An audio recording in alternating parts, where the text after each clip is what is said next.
보신 것처럼 헌정 사상 처음으로 현직 대통령에 대한 체포영장이 발부된 상황과 관련해 사회부 주원진 기자와 더 얘기 나눠보도록 하겠습니다.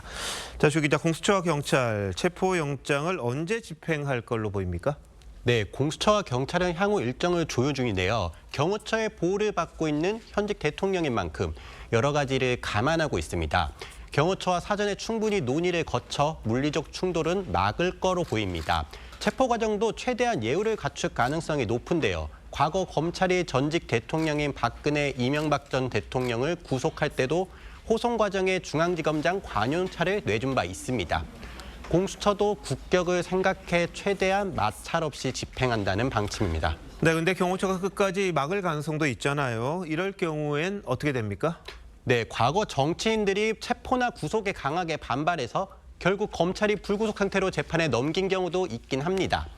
2004년 환하갑 당시 민주당 의원은 불법 정치자금 혐의로 구속영장이 발부됐지만 당원들이 당사 출입구를 막고 영장 집행을 저지해 결국 불구속 기소됐습니다. 2000년 정영근 당시 한나라당 의원에 대해서도 검찰이 4차례 체포에 나섰지만 모두 실패한 뒤 불구속 기소한 바 있습니다. 하지만 오늘 공수처는 영장을 집행하겠다는 의지를 강하게 내비쳤기 때문에 한두 번 막히더라도 다시 체포에 나설 걸로 보입니다. 경호처가 계속 막으면 경찰이 특수 공무집행 방해 현행범으로 경호처 직원을 체포할 수도 있습니다. 네, 근데 이번에 법원이 공수처가 청구한 영장 발부하면서 내란죄 수사권을 인정했다, 이런 해석까지 하더라고요. 그런 겁니까?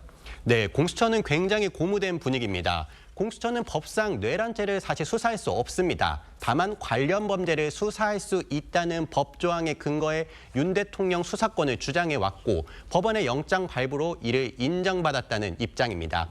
하지만 윤 대통령 측은 원천 무효이자 불법 수사라고 반발하고 있습니다. 나뭇잎이 담장 넘어왔다고 나무에 대한 소유권을 주장하는 거 해괴한 논리라고 생각을 합니다.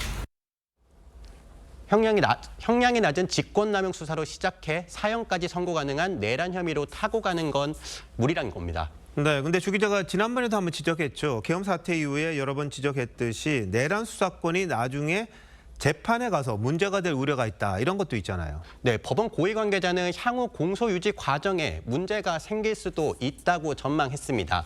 공수처나 검찰 모두 내란죄는 수사권이 없고 경찰만이 갖고 있는데요. 이 때문에 공수처가 경찰과 공조본을 꾸리긴 했지만 체포영장은 경찰의 신청이 아닌 공수처 검사가 청구해 나중에 문제가 될 수 있다는 겁니다. 공수처가 주 관할 법원인 중앙지법 대신 서부지법에 체포영장을 청구한 것도 윤 대통령 측에서 문제를 제기하면 재판에 논란이 될 거란 지적이 나옵니다. 한 법조계 관계자는 공수처가 본인들 마음대로 법원을 골라 영장을 청구했는데 형사소송법의 기본인 재판 관할권에 혼란이 있어 보인다고 했습니다. 네, 앞으로 어떤 상황이 펼쳐질지 좀 지켜봐야겠군요. 주 기자, 잘 들었습니다.